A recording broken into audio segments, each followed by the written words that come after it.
बात करें सोचा कैसे जाए, हाउ टू थिंक। बोर्ड पर एक क्वेश्चन दिया गया है। यदि हम इस तरह के क्वेश्चन को अटेम्प्ट करते हैं, बनाने को देखते हैं, तो आई एम श्योर कि आपकी सोचने की क्षमता 100% इंक्रीज करेगी, ग्लो करेगा। चलिए देखते हैं कैसे इस क्वेश्चन को हल कर सकते हैं। जैसे कि हम देख सकते हैं कि ए बी और ए के साथ जुड़कर डबल डिजिट का एक कोई अंक लाना है, जहां ए और बी कभी भी जीरो संभव नहीं है। जब ए और बी जब जीरो नहीं होगा तो मान के चलो कि हम ए और ए सेम जुड़ रख के जीरो नहीं ला सकते, और ऐसे भी ए कभी भी जीरो संभव है ही नहीं, क्योंकि ये 2 डिजिट का अंक है, तो ए कभी भी जीरो और बी भी जीरो नहीं हो पाएगा। आगे देखते हैं। अब बी के मान क्यों सोचते हैं, बी का मान क्या हो सकता है, क्योंकि ए बी और ए ये सभी सिंगल डिजिट के अंक हैं, और सिंगल डिजिट के अंकों को जब 3 बार जोड़ा जाएगा तो तय है कि वो 30 से ऊपर नहीं जा पाएगा। और जहां तक बी को हम देख सकते हैं ये दहाई स्थान पर है, तो 30 नहीं हो सकता है, तो मतलब 1 या फिर 2 इसका मान होगा। यदि 2 है 20 के आसपास और 1 है तो 10 के आसपास रहेगा, 30 के आसपास तो जा ही नहीं सकता है, तो स्वाभाविक है कि बी का मान 1 या फिर 2 होगा।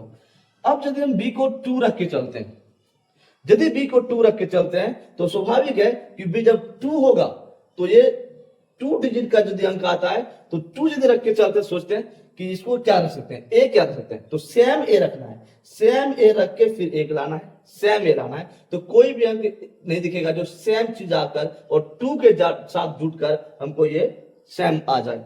जैसे मान के चले तो 2 रख लेते हैं, ए को 2 रखते हैं, तो 2 के साथ 2 जोड़कर हमें 4 आएगा। और चूंकि ये जो बी देख रहे हैं जो 10 प्लस है, 10 प्लस है, हर बार में 10 प्लस है, तो उससे इसको एक कम आना चाहिए, मतलब यहां आना चाहिए 3, मतलब 2 जुड़कर ये 3 अलग आ जाएगा।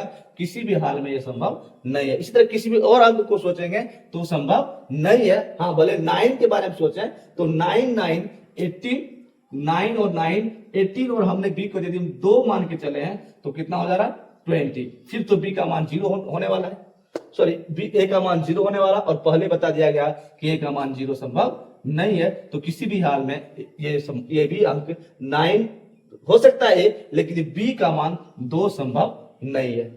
अब अगला ऑप्शन, जब बी का मान जब 2 संभव है नहीं तो बी का मान 1 तो तय है, तो फिक्स हो गया कि ए का मान बी का मान 1 है। इसका मतलब यहां फिलहाल बी के बदले 1 है। अब यहां देखना है कि ए में ए जोड़कर ए लाना है, जबकि एक और कम चाहिए। ए में ए जोड़कर ए से कम आना चाहिए। कहने का मतलब यहां कह सकते हैं कि जो बी है, वो जो बी है, कहने का मतलब 2 बार ए के साथ जोड़कर, 2 बार ए के साथ बी जोड़कर हमको ए लाना है। 2 बार ए को बी के साथ जोड़कर ए लाना है, मतलब बी तो फिक्स है 1 है। अब 2 बार ए जुड़कर ए लाना है, मतलब एक कम लाना है। यदि हम खाली ए के बारे में सोचें तो ए क्या करना है, जो ए का मान रखे उससे इसको एक कम लाना है। मतलब यदि ए का मान हम 9 रख दे रहे हैं, ए का मान 9 रख दे रहे हैं, तो 9 और 9 18 आ रहा है। और चूंकि ए के यहां जोड़ के कितना आएगा, 18 में 1 जोड़कर हम 19 लाएंगे, 9 आएगा। मतलब ए को हम 9 रख के हम क्या ला सकते हैं, फिर यहां ए 9 ला सकते हैं। इसके अलावा कोई और ऑप्शन नहीं है। तो इसका मतलब है ए का मान 9 हो जा रहा है और बी का मान 1 हो जा रहा है। दैट्स इट, बस यही इसका आंसर होगा।